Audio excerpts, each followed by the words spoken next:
Voilà, le thème de ce message aujourd'hui, c'est le thème de l'intimité. L'intimité que nous pouvons vivre avec Dieu, ou avec Jésus, ou avec le Saint-Esprit, ou tous les trois en même temps. J'aime bien cette image, c'est quelqu'un de Saint-Loup qui a fait cette image, et puis je trouve que ça symbolise vraiment bien, oui, la Trinité, mais aussi justement cette intimité qu'on peut avoir, cette relation. Voilà, être proche de Dieu, avoir un cœur à cœur avec Jésus, ou se sentir rempli par le Saint-Esprit, comme on le souhaite pour les jeunes qui sont en week-end. Alors ça, c'est la plus belle chose qu'on puisse vivre. Et c'est même la Bible qui nous encourage à cette intimité. Donc dès la création, on sait que Dieu, il voulait passer du temps intime avec Dieu. Tous les soirs, il se promenait dans le jardin avec lui. On sait que Jésus, il est justement mort à la croix pour rétablir cette intimité avec Dieu. Et on sait qu'on a reçu le Saint-Esprit justement pour nous permettre de vivre cette intimité. Et c'est aussi un peu ce qu'on va vivre dans la vie éternelle. Donc on ne sait pas trop ce qu'on va faire au ciel, mais une chose c'est sûre, on sera là dans la présence de Dieu, dans un pur bonheur. Voilà. Et puis Dieu nous aime avec une intimité qui dépasse, c'est vrai, notre compréhension, nos rêves, mais il veut que chacun de nous, on ait avec lui une étroite relation d'intimité. Et ça, c'est un honneur. C'est un privilège immense. Alors, comment est-ce que la Bible, elle nous décrit cette intimité? Alors, j'ai pris à exemple David, parce qu'on lit dans ses psaumes que, sûrement il y a d'autres personnages aussi dans la Bible, mais lui, il avait une intimité particulière avec Dieu. Il prenait beaucoup de temps aussi avec lui. Alors, je vous lis dans les psaumes 42, les versets 2 à 3. « Comme une biche soupire après des cours d'eau, ainsi mon âme soupire après toi, ô Dieu. Mon âme a soif de Dieu, du Dieu vivant. Quand donc pourrais-je me présenter devant Dieu ?» On voit ici que David, il a soif de Dieu, que son âme a tellement soif de Dieu qu'elle soupire. Je ne sais pas si votre âme, elle soupire.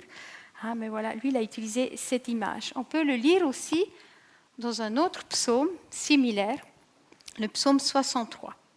« Ô Dieu, tu es mon Dieu et je te cherche. Mon âme a soif de toi. Mon corps soupire après toi dans une terre aride, desséchée, sans eau. C'est pourquoi je t'ai contemplé dans le sanctuaire pour voir ta force et ta gloire, car ta bonté vaut mieux que la vie. Mes lèvres célèbrent tes louanges. Ainsi, je te bénirai toute ma vie.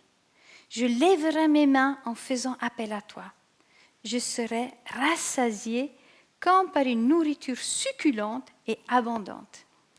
Et avec des cris de joie sur les lèvres, je te célébrerai lorsque je penserai à toi sur mon lit, lorsque je méditerai sur toi pendant les heures de la nuit.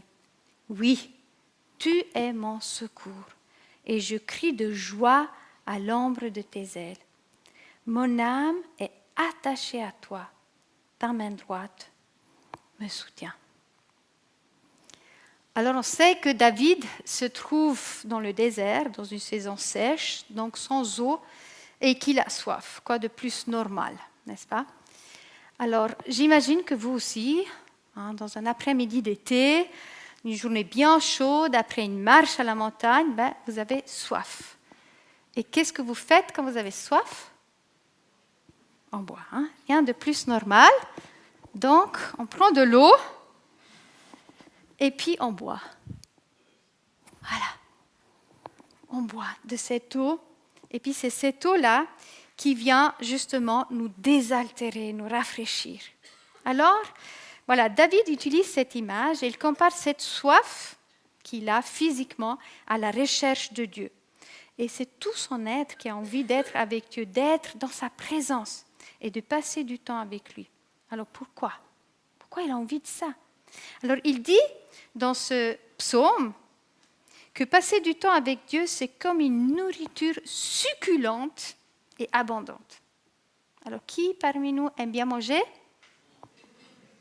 Oh, pas tout le monde, mais quand même, il y a des gens qui aiment manger, et puis on aime après avoir ce sentiment d'être rassasié. Donc David, il est passé d'assoiffé à rassasié, sans manger, juste dans la présence de Dieu.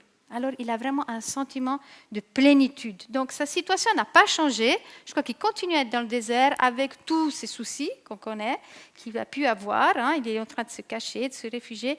Mais lui, il a été changé. Quelque chose a été transformé en lui dans ces moments d'intimité. C'est un petit peu comme si, dans ce moment, il a pu vite aller au ciel, se réfugier sous les ailes, il parle des ailes de Dieu, et puis redescendre sur terre avec ce sentiment-là de rassasié. Donc il était plein, satisfait et joyeux.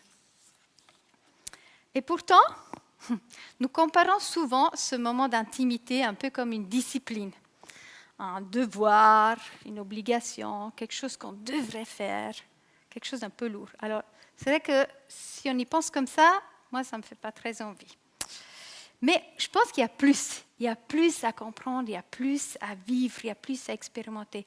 Peut-être qu'il ne s'agit pas juste d'une activité de chrétien, mais justement d'une relation, d'une passion.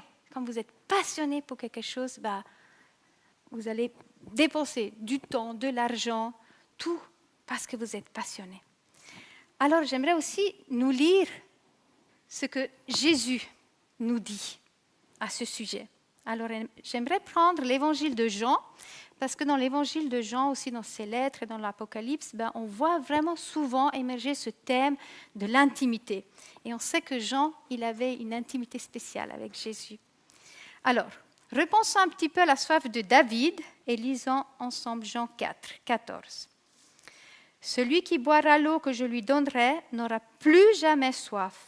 Et l'eau que je lui donnerai deviendra en lui une source d'eau qui jaillira jusque dans la vie éternelle. » Et dans Jean 7, les versets 37 à 39, « Si quelqu'un a soif, qu'il vienne à moi et qu'il boive. Celui qui croit en moi, les fleuves d'eau vive couleront de lui, comme l'a dit l'Écriture. » Il dit cela à propos de l'Esprit que devaient recevoir ceux qui croiraient en lui. Alors Jésus nous dit que c'est lui-même justement qui va nous offrir cette eau à boire. Et on sait que cette eau, elle devient une source en nous. Alors c'est vrai, cette eau, elle nous mène à la vie éternelle, mais elle vient aussi continuellement nous remplir et nous vivifier. Alors, pratiquement, quels sont ces bénéfices d'une intimité avec Dieu? Pourquoi on devrait vivre un temps d'intimité avec Dieu? Pourquoi boire cette eau-là? Bon, pas celle-là, mais voilà, celle que Jésus nous offre. Alors, je pourrais citer des centaines de raisons, beaucoup de passages bibliques, mais je vais me limiter à lister quelques raisons. Alors, quand je suis avec Dieu, alors je sais qui je suis. Je sais quelle est mon identité. Alors je me sens aimée, quand je suis dans sa présence, je me sens valorisée, je me sens précieuse. Je me rappelle que c'est lui qui m'a créée, qui m'a voulu, c'est lui qui m'a choisie. Et je sens qu'il m'aime profondément et qu'il a tout donné, il a donné son fils pour moi. Ou alors quand je vais chez lui, je peux me décharger de tous mes soucis, de tous mes fardeaux. Et je sais que Dieu n'est pas distant ou indifférent. Je me sens écoutée et comprise. Et je peux lâcher prise et me sentir légère. Ou alors, dans mes stress, dans mes pressions, dans mes douleurs, il peut m'offrir une paix et une calme, un repos intérieur qui dépasse toutes les circonstances. Ou quand je suis accablée par mes propres péchés, il m'offre son pardon. Et le pouvoir aussi de pardonner les autres. Alors, il vient me donner la libération, la victoire. Aussi sur mes tentations, sur mes vieux penchants. Il me donne aussi la guérison intérieure face à mes blessures du passé. Ou alors, dans mes doutes et mes questionnements, il me montre le chemin, il devient une lumière pour moi, il devient mon guide. Ou face à mes défis, il est ma sagesse, il me donne des idées, il me donne du discernement. Ou quand je suis découragée, par les mensonges de mon propre cœur, parce qu'il y en a, il me montre sa vérité. Il me dit ce que lui, il voit en moi, ce que lui, il croit. Et plein d'autres choses se produisent dans ce temps d'intimité. Je peux recevoir la patience, l'encouragement, la force, le courage, la persévérance. Il me donne de l'espoir. Il ramène à vie des choses qui étaient mortes en moi, par exemple. Il fait de nouvelles choses. Il me montre aussi quel est mon appel, quelle est ma destinée. Et il me fait sentir qu'il est mon ami. Il me donne aussi la sécurité, la protection. Et alors, je me sens pleine, rassasiée, pleinement. Voilà. Alors, on le voit avec David, hein, quand on vit un moment d'intimité avec Jésus, Dieu ou le Saint-Esprit, ou les trois en même temps, voilà. Je ne vais pas trop m'attarder sur ce phénomène-là, mais peu importe. Voilà, là, il y a une transformation, il y a un changement qui se produit. Il y a comme un échange, une transaction qui se fait. Je donne quelque chose, je reçois quelque chose. Je parle, j'entends. C'est comme, voilà, si le ciel était rempli de cadeaux, pour ceux qui ont lu le livre de la prière de Jabès, il parle qu'au ciel, il y aura plein de cadeaux qui n'attendent qu'une chose, qu'on demande ces cadeaux et qu'on ouvre ces cadeaux. Voilà, c'est comme un cadeau divin. Alors, ce n'est pas un rituel, hein, mais c'est vraiment une expérience, c'est un trésor. Alors, je ne sais pas si tout cela vous donne envie. Vous donne envie? Ouais, vous n'êtes pas encore très convaincus. Hein? Ou peut-être que vous le vivez déjà. Gloire à Dieu. Peut-être pas tout le temps. Peut-être difficilement. Peut-être pas assez. Voilà. Mais alors, comment tout cela, c'est possible? Comment c'est possible? Alors, Jésus nous l'explique, toujours en Jean. Je vous lis ces passages dans Jean 14. Celui qui a mes commandements et qui les garde, c'est celui qui m'aime. Celui qui m'aime sera aimé de mon Père, et moi aussi, je l'aimerai et je me ferai connaître à lui. Si quelqu'un m'aime, il gardera ma parole, et mon Père l'aimera. Nous viendrons vers lui et nous établirons domicile chez lui. Ou encore dans Jean 15, « Demeurez en moi, et je demeurerai en vous. Le serment ne peut pas porter du fruit par lui-même sans rester attaché au cep. Il en va de même pour vous, si vous ne demeurez pas en moi. Je suis le cep, vous êtes les sarments. Celui qui demeure en moi et en qui je demeure porte beaucoup de fruits, car sans moi, vous ne pouvez rien faire. Tout comme le Père m'a aimé, moi aussi je vous ai aimé. Demeurez dans mon amour, afin que ma joie demeure en vous et votre joie soit complète. » Ou encore un dernier passage dans Jean, toujours 17, qui dit « Afin que tous soient un, comme toi, Père, tu es en moi, et comme je suis en toi, afin qu'eux aussi soient un en nous, pour que le monde croie que tu m'as envoyé. Afin qu'ils soient un, comme nous sommes un.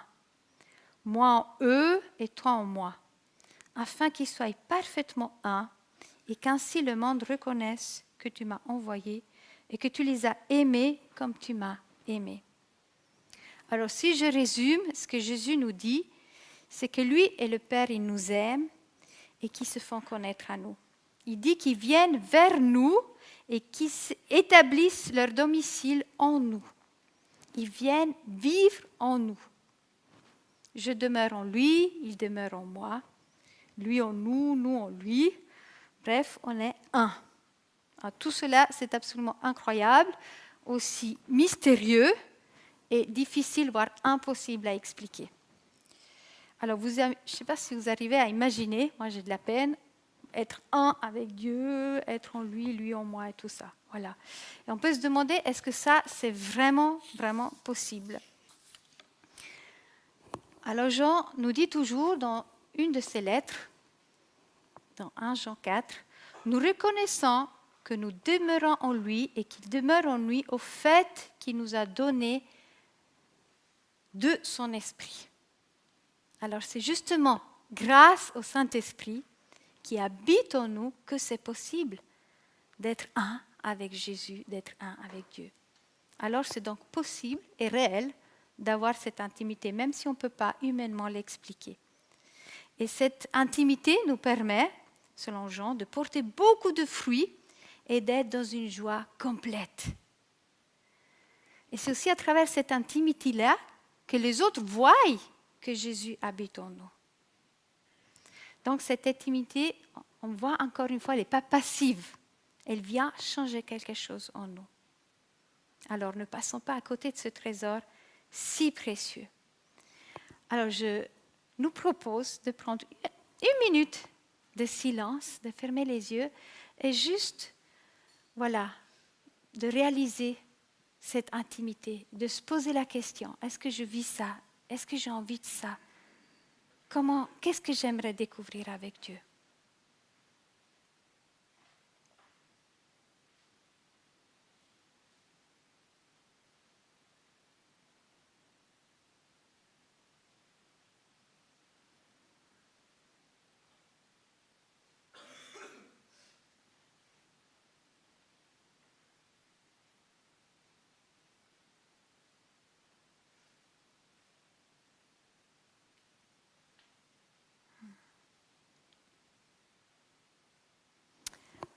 Voilà, pourtant, même si on désire avoir cette intimité-là, ce n'est pas toujours facile de vivre cette intimité. Alors, j'aimerais regarder avec vous quels pourraient être des empêchements de vivre une telle intimité. Voilà, je peux tout simplement ne pas le vouloir. Je préfère mon propre contrôle ou être indépendante. Voilà, chacun est libre. Mais souvent, cela est aussi dû à une méconnaissance de Dieu. Peut-être que j'ai une mauvaise image de Dieu. Je ne pense pas qu'il veuille le bien ou le meilleur pour moi. Je ne pense pas qu'il m'aime par-dessus tout. Alors, je manque de confiance en Dieu. Et je peux même en avoir peur. Ou alors, je peux me sentir très coupable et donc indigne de vivre une telle intimité. Ou alors, je peux avoir des blocages. Des choses qui nécessitent la guérison intérieure ou une délivrance. Ça peut être des blessures, des traumas, des liens. Tout ça, ça peut être des obstacles qui ont besoin d'être d'abord enlevés, soignés, nettoyés. Ou alors le manque de pardon. La Bible nous dit, si on a l'amertume, la rancune, ça peut être des barrières pour avoir une intimité avec Dieu. Ou parfois, ça peut être la souffrance, les douleurs, le désespoir, la dépression, la solitude, la maladie. Tout ça, ça peut nous éloigner de Dieu. Ou alors, on manque simplement d'idées. Comment je peux vivre cette intimité? Ou on manque de discipline ou d'intentionnalité. Ou simplement, on n'arrive pas à entendre la voix de Dieu. Ou alors, ce qu'on a tous, on peut y avoir de la fatigue. Ou un manque de temps. Ou un manque tout seul. On est tout le temps sollicité. Notre agenda est trop plein. Alors j'aimerais nous proposer encore un petit moment de silence pour que chacun de nous puisse s'interpeller et demander qu'est-ce qui m'empêche, moi, d'avoir une intimité avec Dieu ou une plus grande intimité avec Dieu. Et j'ai confiance que Dieu va venir vous révéler de quoi il s'agit.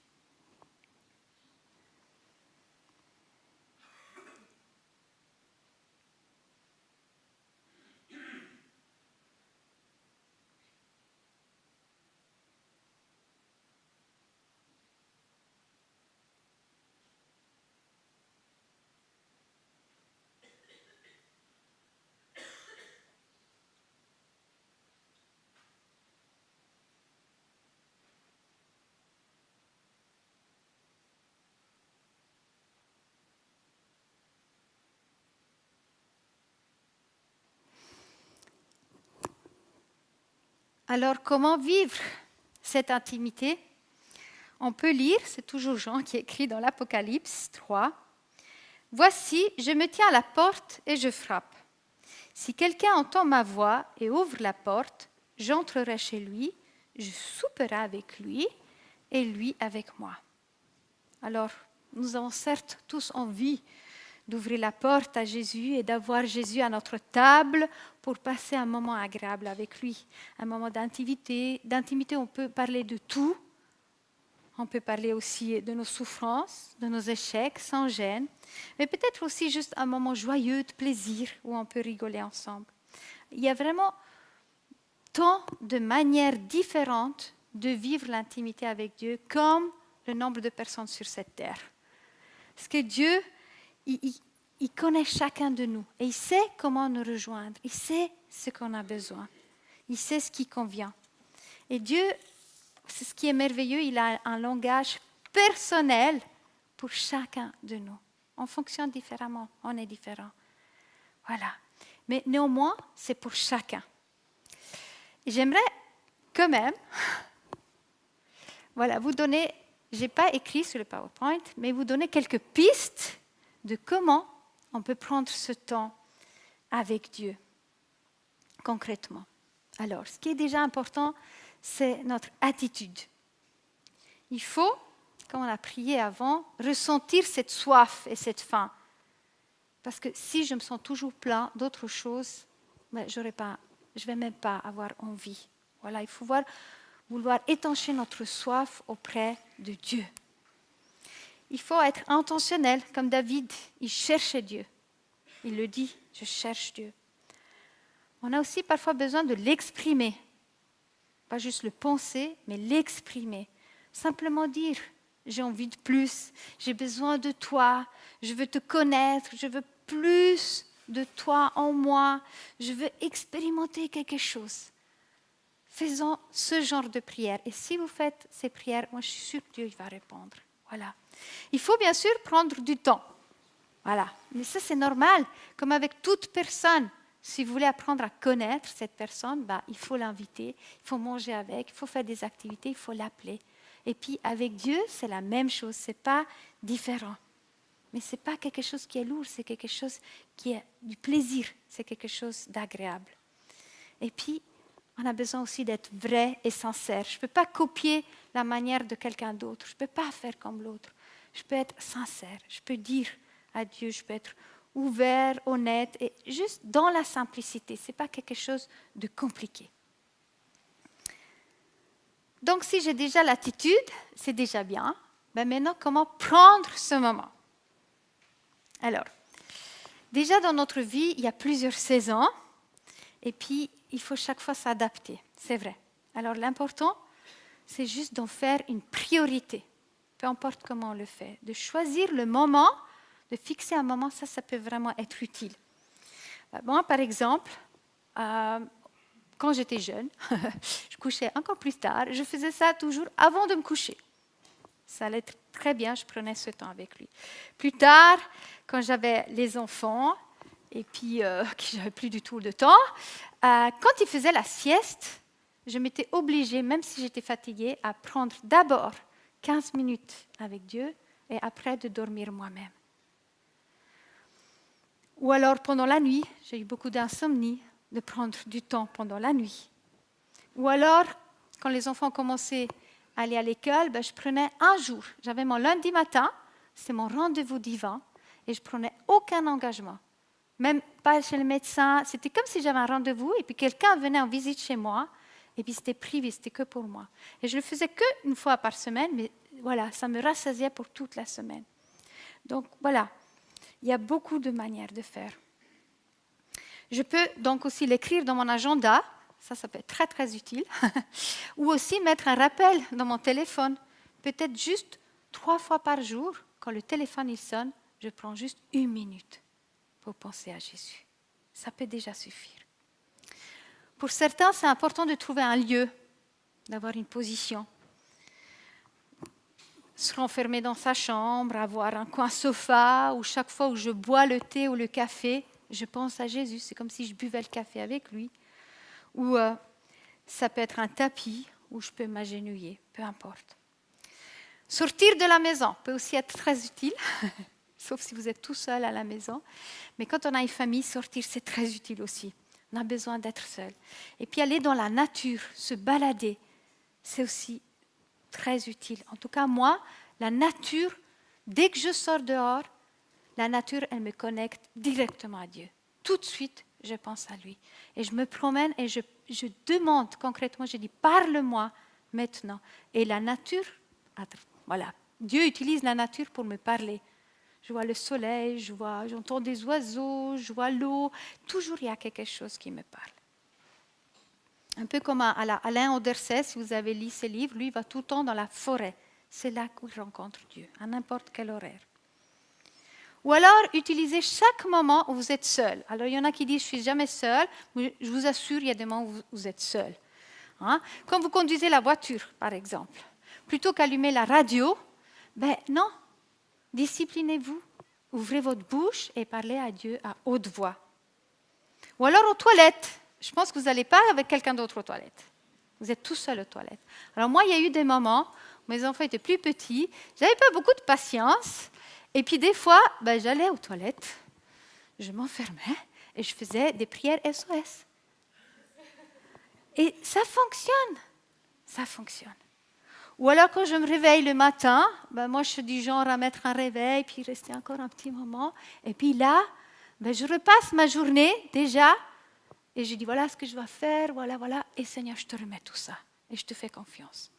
Ou alors avant de s'endormir. Alors il y a des moments où la nuit, hein, c'est super bien aussi, si vous voulez mettre un réveil, mais je pense qu'il y en a beaucoup aussi qui se réveillent la nuit naturellement, ben on peut aussi prier. On peut aussi lire la Bible à ce moment-là. Voilà. Et puis, au-delà de tous ces moments qu'on peut choisir, ben, essayons vraiment de trouver un nouveau style de vie. Tout au long de notre journée, hein, de nous connecter à Dieu. Je pense que vous avez tous le téléphone, n'est-ce pas?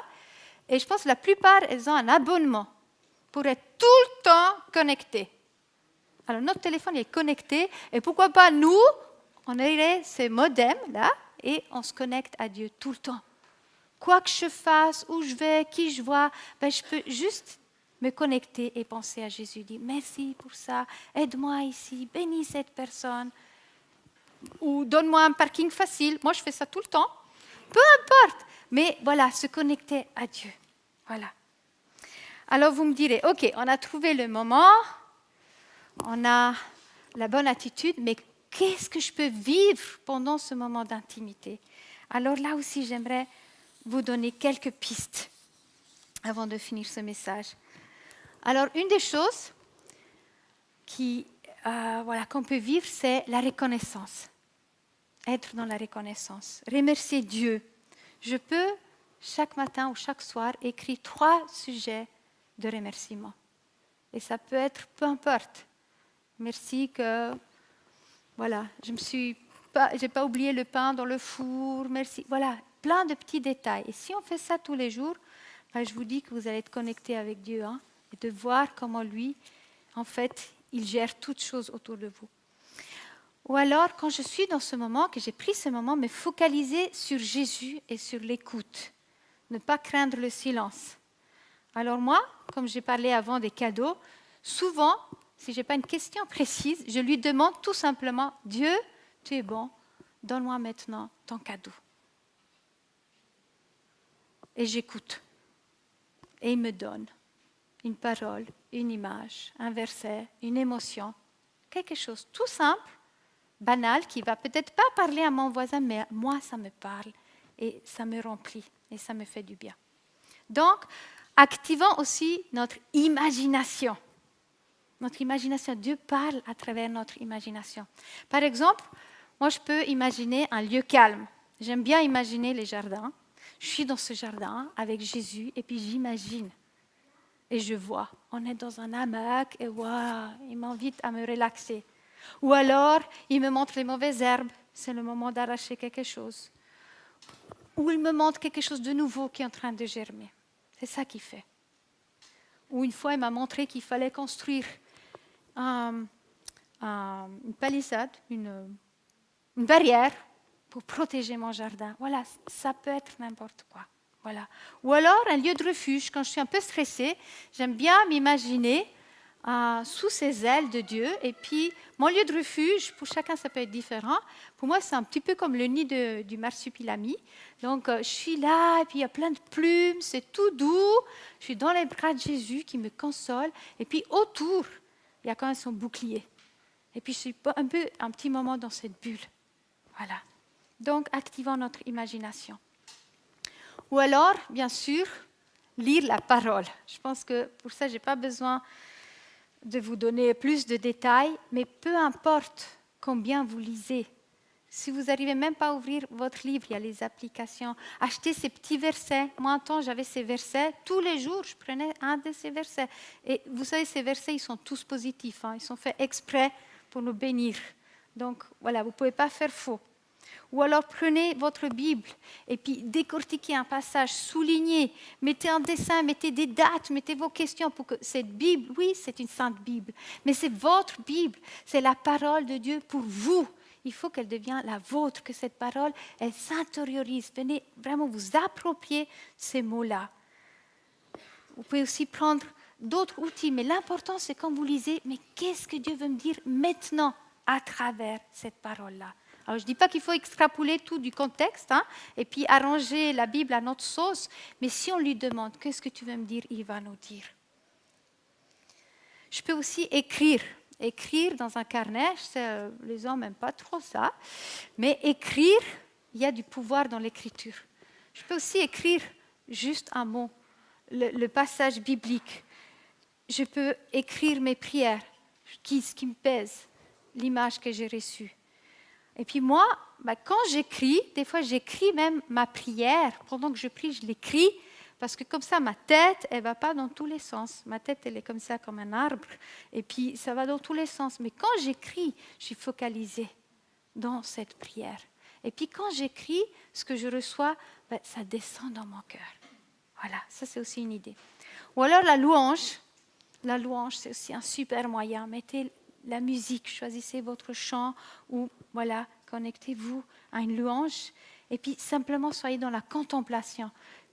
Comme David l'était, il a dit j'aime te contempler, j'aime te voir parce qu'il s'agit au fond pas de moi, il s'agit de Dieu. C'est comme aller au musée et puis admirer un super tableau. C'est la même chose, juste être là et puis admirer et puis juste lui demander de se faire connaître à nous, de nous montrer comment il est. Et puis, dans ce moment-là, moi, quand je me connecte aussi à Dieu, en fait, toute ma vie, elle disparaît. Ça devient tout petit. Avant, c'était tout grand.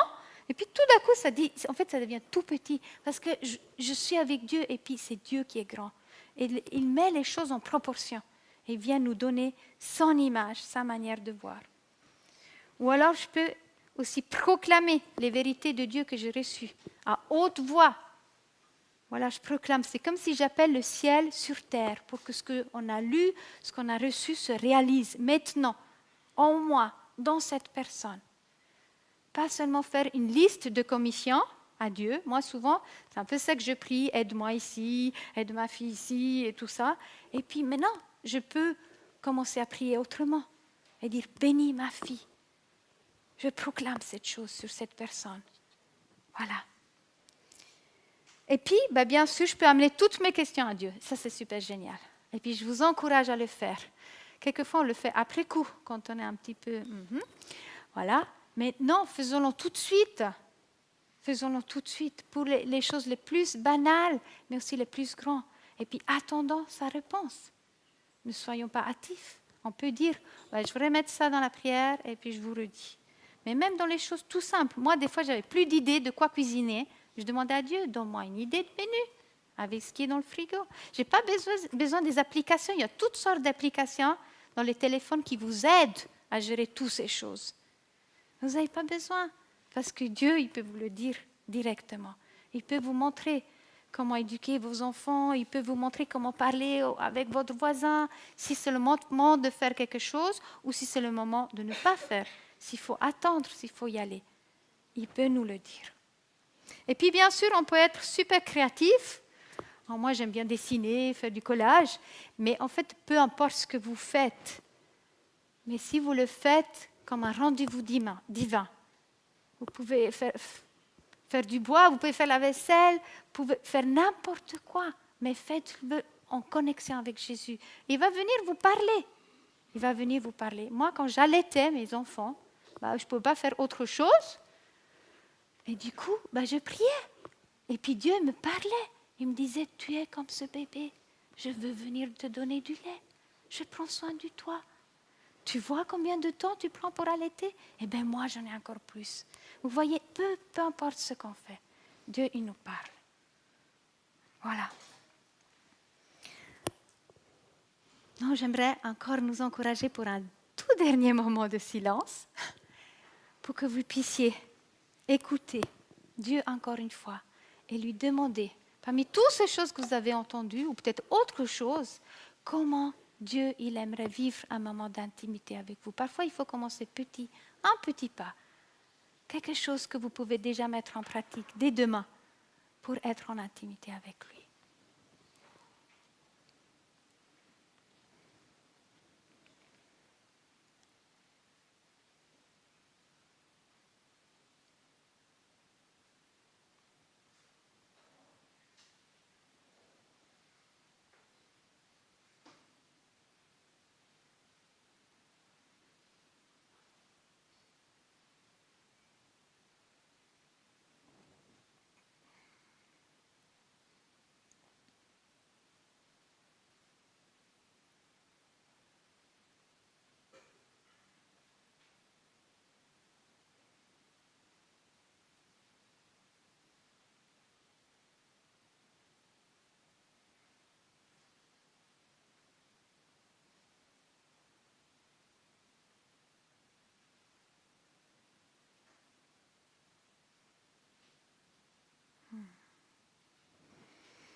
Oui, du coup, ma conclusion, il y a encore plus.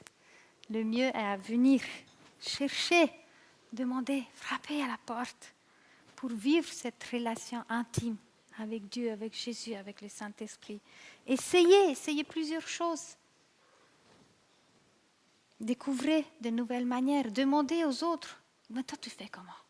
Essayez. Et si vous vous sentez bloqué, si vous ne savez pas comment, demandez de l'aide. Oui, on peut prier avec les autres, mais pour avoir une intimité, la prière avec les autres ne remplace pas cette intimité qu'on peut avoir chacun individuellement avec Dieu. Cette intimité, elle est pour chacun de nous. Nous allons prier.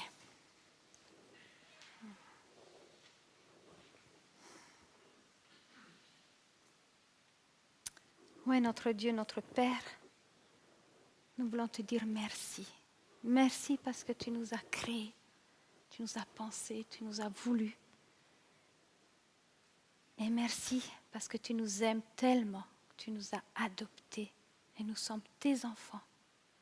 Et quel est le parent qui ne prend pas du temps avec son enfant, qui ne chérit pas son enfant? Quel est l'enfant qui n'a pas envie d'aller chez son parent? Ouais, on a vu les enfants de Fred qui venaient ici pour le saluer dans la louange.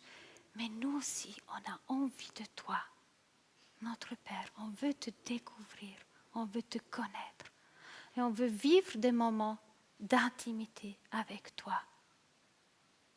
On veut vivre quelque chose avec toi.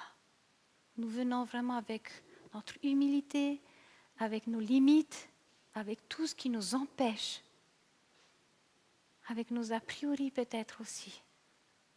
Mais nous venons à toi et je te prie, ô Jésus, à travers ton sacrifice et l'œuvre que tu as fait à la croix, que tu te révèles à chacun de nous, que chacun de nous puisse avoir cette relation intime avec toi, pas juste un moment, une relation continue qui à fur et à mesure s'agrandit. Et on te dit merci Saint-Esprit parce que tu habites en nous et que tu rends cela possible. Merci parce que tu nous connectes d'une manière ou d'une autre, je ne sais pas trop comment, mais tu nous connectes au ciel.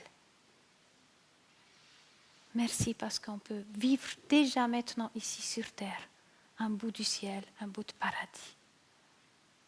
Et je te prie, même aujourd'hui, quand on va retourner à la maison, demain, quand l'école, le travail recommence, la vie de tous les jours, que tu continues de nous parler, de nous inspirer, de nous donner tes idées.